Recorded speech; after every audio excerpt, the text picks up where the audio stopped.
Praise the lord. ఈరోజు దేవుని వాగ్దానము.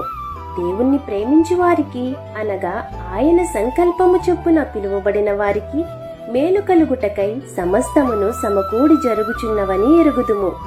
రోమాపత్రిక 8వ అధ్యాయము 28వ వచనము. దేవుడే మీ జీవితాన్ని నడిపిస్తున్నాడు. మంచి చెడు అనుకునే పరిస్థితులన్నీ దేవుని చిత్తములో ఒక భాగమే. అవకాశాల వెనుక దేవుని సంకల్పం ఉంటుంది. కొన్ని సంఘటనలు నీకు ఇష్టానుసారంగా ఉండకపోయినా ఆఖరికి అవి మీ మంచికే మారతాయి. దేవుణ్ణి ప్రేమించే వారికి, దేవుని మాటకు విధేయత చూపేవారి జీవితాలలో ఈ వాగ్దానము నెరవేరుతుంది. పరిస్థితి ఏదైనా ధైర్యంగా స్వీకరించండి. దేవునిపై నమ్మకముంచండి. ఆయన చిత్తం ఎప్పుడూ మంచిదే. మీ జీవితంలో ఏం జరుగుతున్నా దేవుడు అది మీ మంచికే మారుస్తారు.